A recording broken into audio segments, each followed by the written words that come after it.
शलोम शलोम शलोम। प्रभु यीशु मसीह नासरी के नाम में हम पवित्र शास्त्र के जो प्रभु यीशु ने कहे उस वचन की सच्चाई और गंभीरता जो पवित्र आत्मा के द्वारा हम जानेंगे संपूर्ण पवित्र शास्त्र से, क्योंकि अद्भुत है, क्योंकि उसमें सच्चाई है, जीवन है, इसीलिए अद्भुत है। निश्चित हमारा उद्धार करता यीशु मसीह जो महिमा के योग्य, स्तुति और बड़ाई और प्रशंसा के योग्य है, ये निश्चित है और कुछ नहीं। उसका नाम जो दिया गया ये सच्चाई है कि दूसरी कोई भी चीज़ हमारे मन मस्तिष्क पर, विवेक पर, शरीर पर, सोच पर प्रभाव ना डाले। अगर डालती है तो निश्चित कुछ कमियां हैं, और पवित्र शास्त्र में हर चीज़ का, हर बात की कमियों को, दुर्बलता को दूर करने के लिए प्रभु यीशु का नाम है। इसीलिए तो वो महान है, हर रीति से महान है, दयालु है, नम्र है, दीन है, क्षमा करने वाला, जो करुणा निधान हमारा प्रभु है, सचमुच में महिमा, स्तुति और बड़ाई के योग्य है। और वो सच्चाइयाँ जो प्रभु यीशु ने कही हैं, हम 5 में देखते हैं यूहन्ना में, तो प्रभु यीशु ने कहे कि मेरा पिता हर समय काम करता है, इसलिए मैं काम करता हूँ। परमेश्वर लगातार हमेशा काम कर रहे हैं, हमेशा हमेशा, आदि से। तो ये धारणा कि परमेश्वर 7वें दिन विश्राम करता है बिल्कुल अपनी जगह सच है, पर उस 7वें दिन को नहीं समझा गया है। इसीलिए मनुष्य के 7 दिन हम समझते हैं, हफ्ते के 7 दिन, और 6 दिन की सृष्टि रचना को हम सिर्फ 6 दिन समझते हैं। हमारे अनुसार 6000 साल हो सकते हैं, 600 साल हो सकते हैं, और बाइबल के अनुसार तो परमेश्वर का एक दिन यहाँ के 1000 साल के बराबर है। तो एक लंबा अरसा। और इस बात से भ्रमित ना होइए कि 7वें दिन वो फिजिकली, भौतिक तरीके से प्रभु परमेश्वर आराम करता है। प्रभु यीशु ने यहाँ पर इसीलिए कह दिए कि इस बात को ध्यान में रखते हुए, जो महत्वपूर्ण बात इस पद में है, मेरा पिता। मेरा पिता वो शब्द है जो पूरे अधिकार को दिखाता है एक बेटे के। आज जब हम कहते हैं मेरा पिता, तो यही बात प्रकट होती। ये हम ही कह सकते हैं, विश्वासी ही कह सकता है, मसीह ही कह सकते हैं, दूसरा उसे है पिता नहीं कह सकता। सृष्टि रचकता को वो पिता मानता ही नहीं है। उसके पिता वो जो इस संसार में दिखते हैं, बनाए गए हैं, और निश्चित वो शैतान है जो गिराया गया। तो यहाँ पर तकलीफ होने लग गई कि निंदा करना, हमें ये अधिकार मिला है, पर सचमुच में एक योग्य संतान क्या करती है, क्या करा जा रहा है, प्रभु यीशु के द्वारा क्या किया जा रहा है। चलिए कुछ चीजें समझते हैं पवित्र शास्त्र से कि परमेश्वर पूरे समय काम करता है, तो उसे कैसे समझेंगे। तो हम पहले राजा में चलते हैं, किंग पहला। वहां पर एलिया का एक छोटा सा विवरण हम देख लेते हैं, जहां पर नाले के किनारे वो कौवों के द्वारा मांस खा रहा है, पानी पी रहा है नाले का, और वो सूख गया। तो वहां से परमेश्वर बोलता है कि चल तू सारपत की विधवा के यहाँ जा। और ये दिनों को समझिए कि अकाल के दिन है। अकाल के दिन से खाने पीने का अकाल, वचन का अकाल, ये आपको याद आ जाना चाहिए कि वचन के अकाल का भी क्या मतलब है। कि लोग जो मनमानी उपदेश और झूठी बातें गड़गड़ कर बता रहे हैं, क्या वो वचन है? कि वचन की सच्चाई वो प्रकाश है जो हमें दिखाता है, स्पष्ट करता है। जैसे इसमें आप देखेंगे एक एलिया का हिस्सा, तो प्रकाशित वाक्य 18 में देखेंगे वो बेबीलोन का हिस्सा, वो बड़ी नगरी का हिस्सा। तो ये दोनों बातें कैसे, तो हम चलिए देखते हैं कि जो विधवा से उसकी बात हुई और खाने पीने का हो गया, बंदोबस्त हो गया, वो तेल और आटे का बंदोबस्त हो गया। पर उससे आगे जाना है जहां पर अहाब के पास, और वहां जो घटना घटी कि इजरायली जो बाल देवता को मानने लग गए थे, इजरायली जो 400 थे वो वहां पर इकट्ठे हुए थे, वो बाल देवता को मानने लग गए थे ना, इजरायली मानने लग गए थे। मैं गैर इजरायलियों की बात नहीं कर रहा। तो क्या हुआ, वो घटना अच्छे से याद है कि वहां पर आग उतरी जब एलिया ने पुकारा। तो जब एलिया ने पुकारा तब उतरी, ऐसा था? बिल्कुल नहीं। पहले से ही परमेश्वर ने मार्ग निश्चित कर दिया कि तू जाके अहाब से मिल और अपने आप को दिखा। और परमेश्वर का आत्मा, वो देखिए ओबद्याह कैसा डर रहा था, तू बोले अभी तो बोल रहा है कि जाके बता दे कि मैं मिलना आया हूं, और जब मैं उसे बता दूं तो तुझे तो आत्मा उठाकर कहीं और ले जाएगा, मुझे पता भी नहीं चलेगा। तो आपको याद आया होगा फिलिपुस का कि आत्मा उठा के उसको ले गया था। ये बातें बाइबल में बहुत पहले से बड़ी स्पष्ट हैं। उस जगह पर जहां पर वेदी बनी थी वहां पर इज़राइल नाम रखा गया, आप ध्यान से देखेंगे तो। अब हम चलते हैं थोड़ा सा उस हिस्से में प्रकाशित वाक्य के, जहां पर ये बात सामने आ रही है कि उस नगर का क्या होना है और शैतान किस रीति से वहां करने जा रहा है।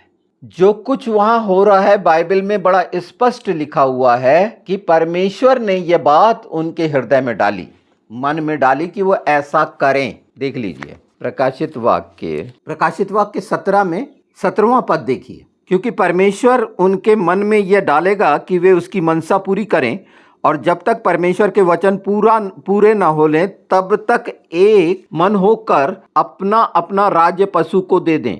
वह स्त्री जिसे तूने देखा वह बड़ा नगर है जो पृथ्वी के राजाओं पर राज्य करता है। यहाँ हमेशा से हम सुनते आए हैं और ये बिल्कुल सच है कि जो संसार का राज्य, शैतान का राज्य, और वो पहाड़ और ये सब बातें लिखी हैं, बड़ी वैश्या, और ये सब जातियां हैं, भाषाएं हैं, देश हैं, इनका नाश होना कौन करेगा? ये वही शैतान। उसके मन में परमेश्वर डालेगा। परमेश्वर के अनुसार है ना सारी चीजें, परमेश्वर से बड़ा तो नहीं हो गया। और देखिए जो व्यापार है या जिस रीति से ये करा जा रहा है, आप देखिए बचने के लिए शैतान अच्छे से जान रहा है कि नाश का समय आ गया। तो जो बचना चाहते हैं सांसारिक तरीके से, वो कौन से कार्य कर रहे हैं आप साफ देखिए। सोचते हैं किसी दूसरे ग्रह में जाके रहेंगे, चांद पर जाके रहेंगे, मंगल में जाके रहेंगे, यहाँ जाके रहेंगे, वहां जाके रहेंगे। हाँ, बेसमेंट बना लिए बड़े बड़े कि ऐसा होगा तो हम ऐसे बच जाएंगे। बचने के भौतिक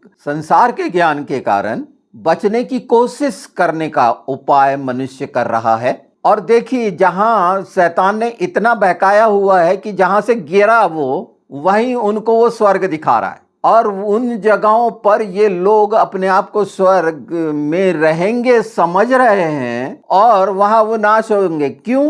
क्योंकि वचन में ये भी लिखा है कि आकाश की शक्तियां हिलाई जाएंगी, ये सब टपकेंगे जैसे फल टपकते ना पके हुए।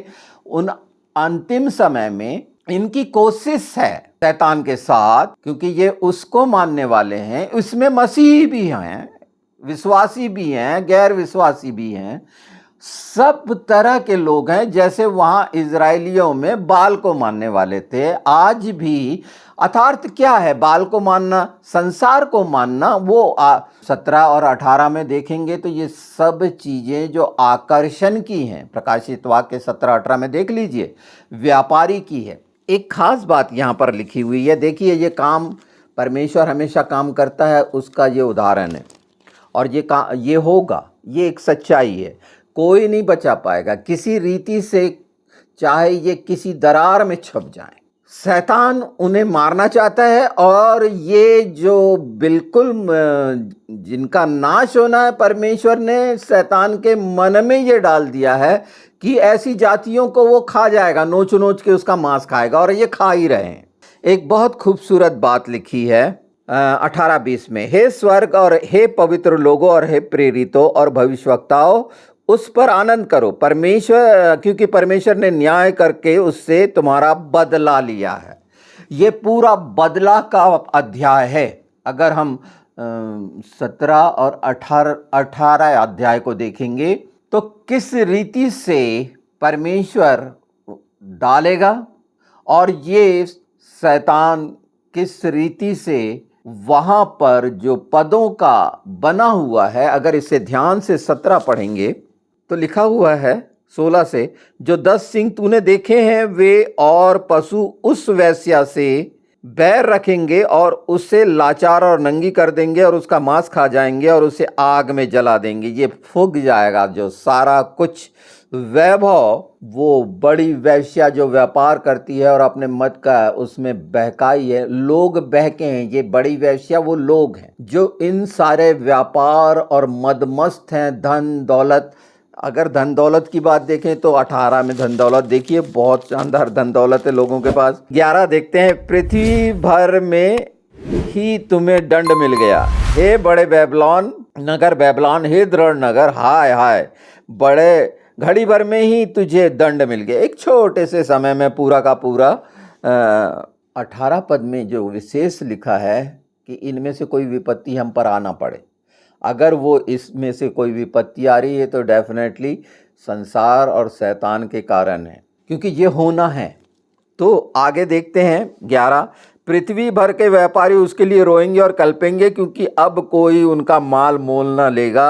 अर्थात लोगों के लिए ये चीज़ें मैले चिथड़े हो जाएंगी। क्या करना है, हाय हाय हो रही है ना अभी, तड़क भड़क।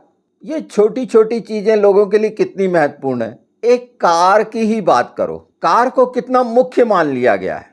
कार हुआ प्लेन, कार को एक प्रतिष्ठा और उसकी बात मान ली गई है। एक से एक कारें अगर इसके पास है तो उसके लिए गर्व की बात है। एक डैश लगती है, एक ठोस लगती, खरोच आती, कहाँ जाती है, इंजन वही है, कुछ कुछ कुछ नहीं। पर लोगों को पिक्चरों में आप देखिए, कारों का भरमार, कारों से ही रेस करते रहेंगे, आधी पिक्चर कार में खत्म हो जाएगी। आपने देखा होगा, खासकर इंग्लिश मूवीज में, हॉलीवुड की, यही कभी कभी मैं देखता हूँ, बहुत अच्छी रहती हैं, बड़ी प्रेरणादायक हैं। लोगों ने वहाँ पर भी गंदी मानसिकता, गंदी चीजें देखती है, तो एक कार को महत्वपूर्ण बना दिया जाता है। लोगों के लिए कार आज घर में खड़ी है, सोचिए, पंचर होती है, सब चीज होती है, दुनिया भर का लगता है, और वही चीज लगती है ऊपर का बस वो।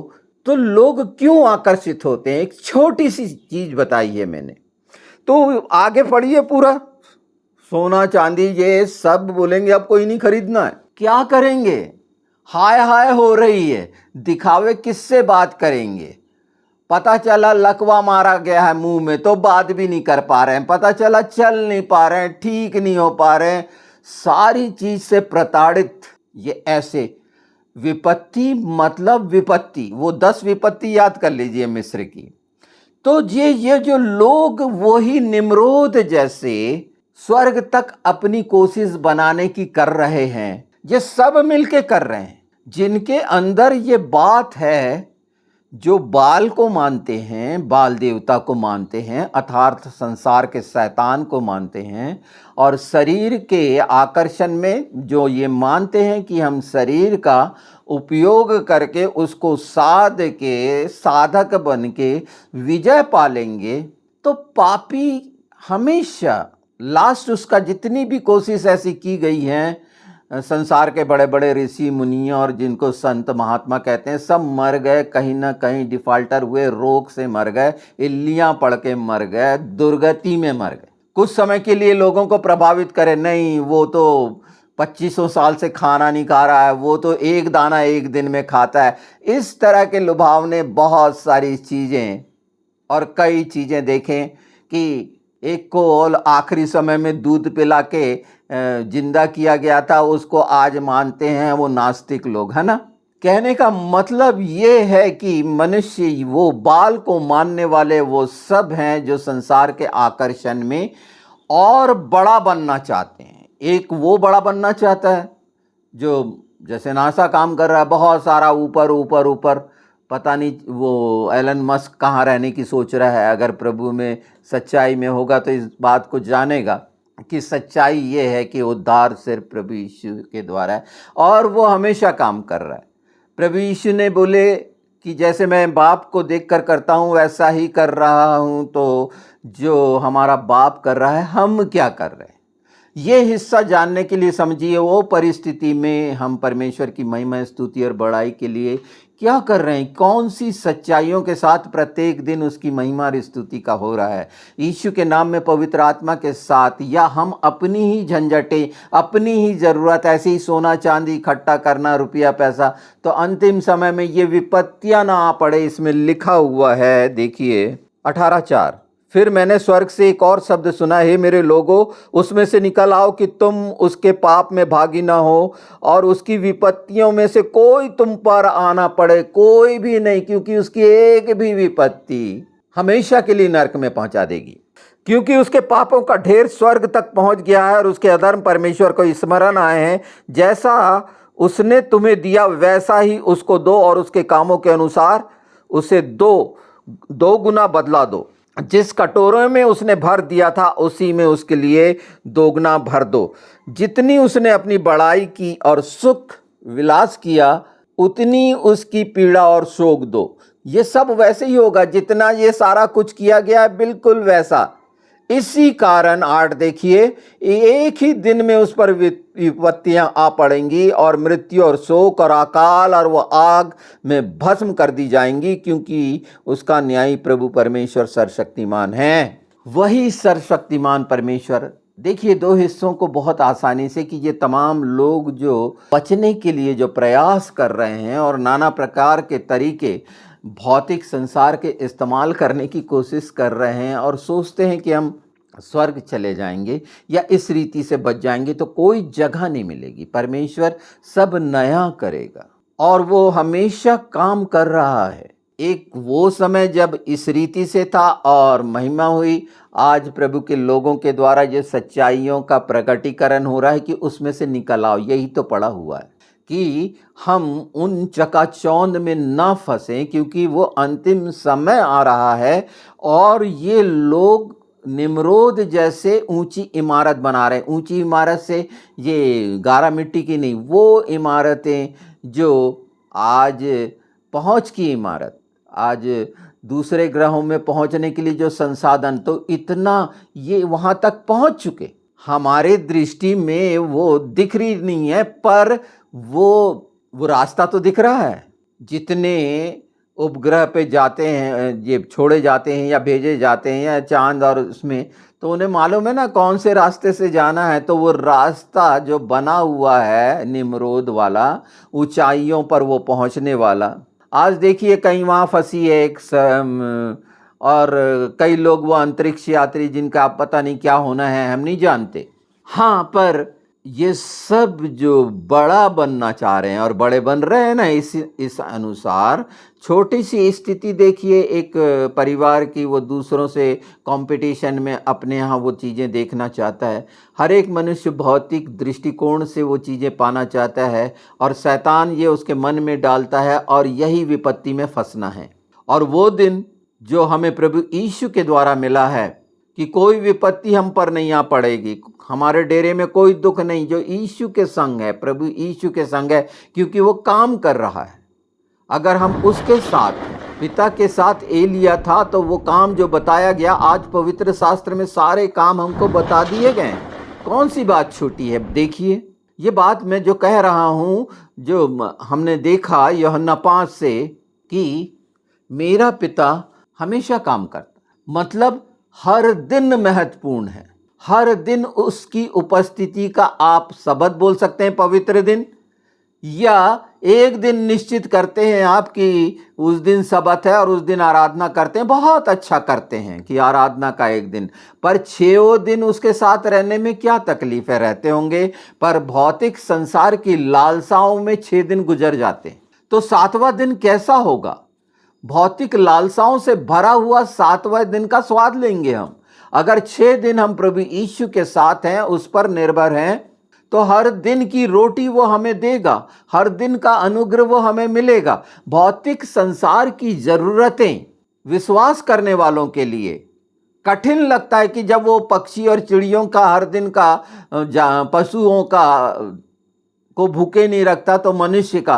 तो आप प्रश्न कर सकते हैं, कई तो भारत में भूखे रह जाते हैं, भूखे, तो भूखा होना क्या है? तो जैसे मैं तो कई दिन अगर मैं अनाज नहीं खा रहा तो मैं भूखा हूं क्या? हम में से कई उपवास रखते हैं, वो क्या भूखे हैं? 40-40 दिन के उपवास करते हैं, तो क्या वो भूखे हैं? भूख को नहीं समझे हैं, वो लालसा की भूख, वो लालसा और वासना और व्यभिचार की भूख। क्योंकि अगर यीशु की भूख प्यास है तो वो विपत्ति में नहीं पड़ेंगे, वहां से निकल आएंगे।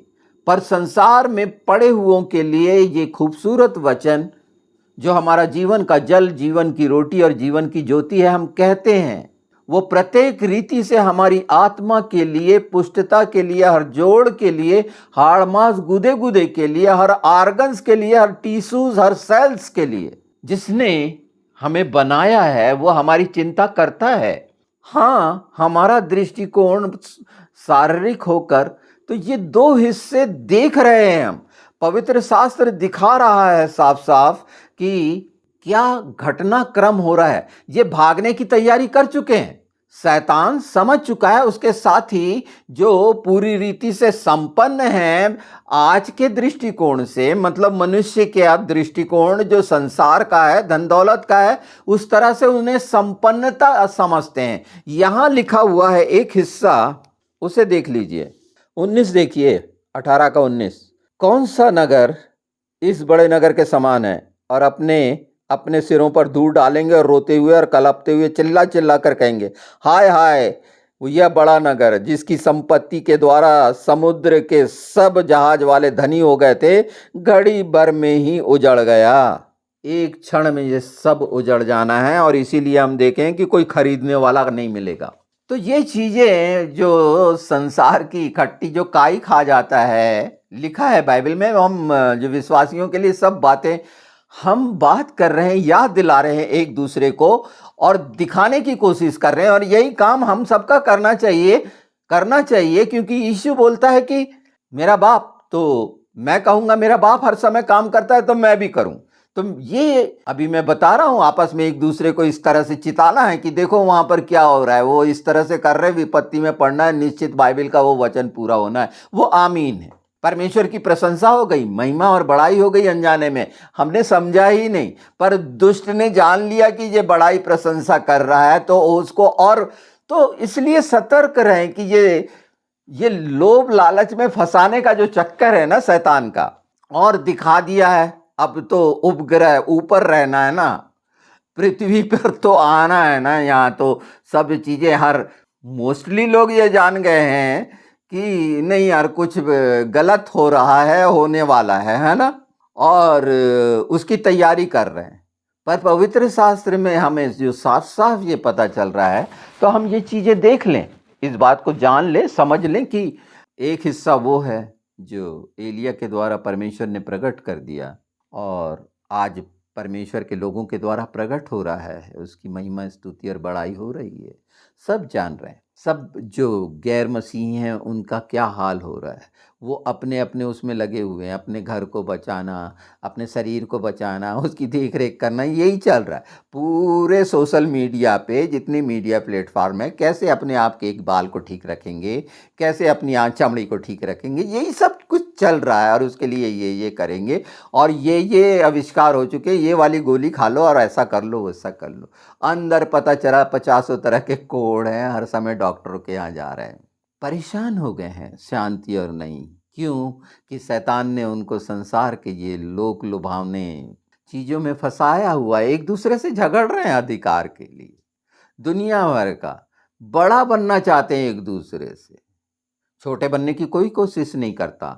वो कोशिश संसार से दूर होने की है। आज जो हम तुच्छ जाने जाते हैं, हमारी निंदा होती है, हमारा अपमान करते हैं, हमसे जिस तरह से बात करते हैं, आप देखिए कि प्रभु के जन हैं, जो दास हैं, उनसे ये गैर मसीही लोग कैसे दुर्व्यवहार करते हुए बात करते हैं, जो बहुत सारे लोगों के लिए यीशु के नाम में मनुष्यों को लाभ पहुंचाने का काम करता है, जहां पर डॉक्टर फेल हो जाते हैं। पर ये अपने स्वामियों की, अपने पंडित पुजारियों के पैर छुएंगे, जो नाना प्रकार के व्यभिचार में। आदर करना नहीं आता है इनको। ये उनका आदर करते हैं जो शैतान के द्वारा जो प्रभावित हैं, लोभ लालच में फंसाने के लिए, अपने आप को बड़ा दिखाने के लिए, तो वो कर्म कांड करेंगे। तो आप जान लीजिए जो इस स्थिति में फंसा हुआ है, दिखाने की दया धर्म के बात भी करेंगे, पीछे छिपा हुआ वो छल कपट और दुर्भावनाएं, घर में कलह है और नाना प्रकार की प्रताड़नाएं हैं, नींद की गोली खानी पड़ती है। इस बात को हम बहुत अच्छे से देखें कि इसमें से कोई विपत्ति हम पर ना आ पड़े और हम मसीहों के लिए हमारा उद्धारकर्ता वचन का वो लाठी सहारा है, वो सब कुछ अगर हम उसके चरणों में रहेंगे तो ये कोई भी हिस्सा हमारे जीवन को प्रभावित नहीं कर सकता, बल्कि हम साफ साफ देखेंगे और चिताएंगे एक दूसरे को। यही है परमेश्वर की महिमा स्तुति और बड़ाई, कि हर समय आत्मा में काम करना बहुत अद्भुत है। शरीर के द्वारा हम काम कर रहे हैं, पर आत्मा के द्वारा जब हम ये सच्चाई से कर रहे हैं तो शरीर को बल मिलता है। पवित्र आत्मा के द्वारा पवित्र मंदिर को बल मिलता है, क्योंकि उसकी शक्ति अद्भुत है, उसके स्वभाव की शक्ति, उसका सौंदर्य प्रेम अद्भुत है, वो विजय है सब में। तो निश्चित जो विजय है सब में, तो हम विजय हैं सब में, क्योंकि वो हमारा है, हम उसके साथ विजयी हैं, उसके साथ जीवित हुए हैं तो विजयी हैं। हाँ, सब शरीर के ये हिस्से को हम देखेंगे तो वहाँ पर भी हमारे लिए व्यवस्था है कि परमेश्वर हमेशा हर जगह पर उसकी निगाह है और हर क्षण उसने जो उपाय करा है, ये पूरा पवित्र शास्त्र में पूरे सिर्फ 7,000 साल का उसके बाद के जीवन का भी इसमें उल्लेख है। परमेश्वर की वचन की सच्चाइयों में पूरी सच्चाई इस वचन पवित्र शास्त्र में छिपी है।